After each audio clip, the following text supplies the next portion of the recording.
சொட்டு தண்ணீருக்காக ஒரு கிராமமே காத்துட்ருக்குங்க. அந்த கிராமத்தில் திருமணம் நடக்கணும் அப்படின்னு ஆசைப்பட்டுட்டு இருக்காரு ஒரு பூசாரி. கிணறு வெட்டினா தண்ணி வரும் அப்படின்னு நினச்சிக்கிட்டு அந்த கிணத்துலேருந்து வந்தது தண்ணியில் வேற ஒன்றுங்க. இதுதான் இந்த உலகம் முழுவதும் வெளியான நம்ம கிணத்த காணோம் படத்தோட கதை. யோகி பாபு கதை நாயனாக நடிச்சிருக்காரு. இந்த படம் சிரிப்பும் சமூக கருத்தும் கலந்த ஒரு கிராமத்து கதையாக நம்ம இயக்குனர் சுரேஷ் சங்கையா அவர்களோட கடைசி படமாக வெளிவந்திருக்குங்க. இந்த படம் எப்படி இருக்குது வாங்க பார்க்கலாம். தண்ணீரே இல்லாத ஒரு வறண்ட கிராமம். மழை பெய்ய வேணும் அப்படின்னு சொல்லிட்டு மக்கள் எல்லாரும் சேர்ந்து ஒப்பாரி வைக்கிறாங்க. அந்த அளவுக்கு அந்த ஊரில் தண்ணீர் பிரச்சனை தவிச்சு ஆடுதுங்க. அந்த ஊரில் பூசாரியாக இருக்கும் நம்ம யோகி பாபுக்கு வயசு ஆகிட்டே இருந்தாலும் திருமணம் ஆகலை. ஆனால் அவர் லவ்லின் அப்படின்ற ஒரு பெண்ணை காதலிக்கிறாருங்க. ஆனால் லவ்லின் அப்பாவோ ஒரு கண்டிஷன் போடுறாரு, தண்ணி இருக்கிற ஊரில் தான் என் பொண்ணை கட்டி கொடுப்பேன் அப்படின்னு சொல்லிடுறாருங்க. இதனால் யோகி பாபுவோட திருமணம் தள்ளி போயிட்டே இருக்குங்க. ஒரு நாள் நீரோட்டம் பார்க்குற ஒருத்தர் வராரு. அவர் யோகி பாபுவோட வீட்டில் நிலத்துல தான் தண்ணி இருக்குது அப்படின்னு சொல்கிறாரு. திருமணம் நடக்கணும், ஊருக்கும் தண்ணி கிடைக்கணும் அப்படின்னு யோகி பாபு தன்னோட நிலத்தில் கிணறு வெட்ட அனுமதி கொடுக்குறாருங்க. ஆனால் அந்த கிணத்துலேருந்து தண்ணீர் வரத்துக்கு முன்னால் வேற ஒன்று வெளில வருதுங்க. அதுக்கு பிறகு என்ன நடந்துச்சு, அந்த கிணத்துல தண்ணி வந்துச்சா இல்லை யோகி பாபு காதல் வெற்றி பெற்றுச்சா, இதுதாங்க படத்தோட மீதி கதை. இந்த படத்தில் யோகி பாபு முழுசாக ஒரு கதாநாயகனாகவே நடிச்சிருக்காரு.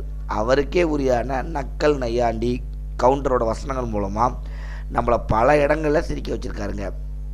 அதே நேரத்தில் எமோஷனல் காட்சிகளையும் நல்லாவே ஸ்கோர் செஞ்சுருக்காருன்னே சொல்லலாங்க.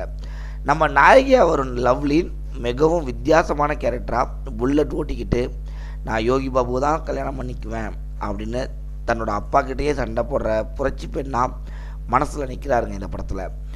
இந்த படத்தில் மிகப்பெரிய பலமே நம்ம நேட்டிவிட்டி தாங்க. அதாவது ஒரு கிராமத்தோட வாழ்க்கையை அப்படியே நம்ம கண் முன்னே கொண்டு வந்துட்டு போயிருக்காரு நம்ம டைரக்டர். நம்ம ஊர் தலைவராக, அப்புறம் தியாகி தாத்தாவா, ஊர் மக்கள் ஒவ்வொரு கேரக்டரும் இந்த படத்தில் நடிக்கல வாழ்ந்துருக்குறாங்கவே அப்படின்னே சொல்லலாம். முக்கியமாக முதல் பாதியில் நீரோட்டம் பார்க்கும் காட்சி, அந்த காட்சியில் ஊர் மக்கள் எல்லாரும் சேர்ந்துட்டு போய் நகைச்சுவையாக சிரித்து நமக்கு வயிறு வளங்களுக்கு அந்த சீனை வேலை செஞ்சுருக்காங்க. அதே நேரத்தில் இயக்குனர் ஒரு முக்கியமான சமூக கருத்தையும் அரசாங்க தொல்பொருள் ஆராய்ச்சி என்ற பெயரில் பல மில்லியன் ஆண்டுகளுக்கு முன்பு பல படிமங்களை காக்க போராடுறாங்க. ஆனால் இப்போ ஒரு சொட்டு தண்ணீருக்கே நம்ம மக்கள் அவதிப்படுறத அவங்க யாருமே நினச்சி பார்க்க மாட்டேங்கிறாங்க அப்படின்ற கேள்வியை காமெடி வழியாக இயக்குனர் மிக வலுவாக கூறியிருக்கிறாருங்க. இந்த படத்தில் படம் முழுசும் காமெடி டோனில் போகிறனால ரெண்டாவது பாதியில் ஊர் மக்கள் போலீஸாரோட அடி வாங்குற காட்சி காமெடியாக காட்டியிருக்கிறாங்க. கொஞ்சம் குழப்பமாக இருக்குது. அந்த காட்சியில் இருக்கிற வழியை ஆடியன்ஸ்கிட்ட சரியாக கொண்டு போகல. மேலும் படம் முடிவில் கொஞ்சம் அவசரமாக முடித்த போல் இருக்குதுங்க. படத்தோட ஒளிப்பதிவு மிக இயல்பாக இருக்குது. ஒரு கிராமத்தோட உணர்வு அழகாக காட்டியிருக்காங்க. பின்னணி இசையில் நிவாஸ் கே பிரசன்னா நல்ல வேலை செஞ்சுருக்காரு. சில காட்சிகளில் இசை படத்தின் உணர்ச்சியை அதிகரிக்கப்படுதுங்க. மொத்தத்தில் கிணத்த காணோம் ஒரு நல்ல கிராமத்து கதை. சிரிப்பும் சமூக கருத்தும் சேர்ந்து சொல்லப்பட்ட ஒரு வித்தியாசமான முயற்சி. சில குறைகள் இருந்தாலும் கிராமத்து வாழ்க்கையும் தண்ணீர் பிரச்சனையும் பேசும் இந்த படம் கண்டிப்பாக மக்கள் ஒரு முறை பார்க்கணுங்க.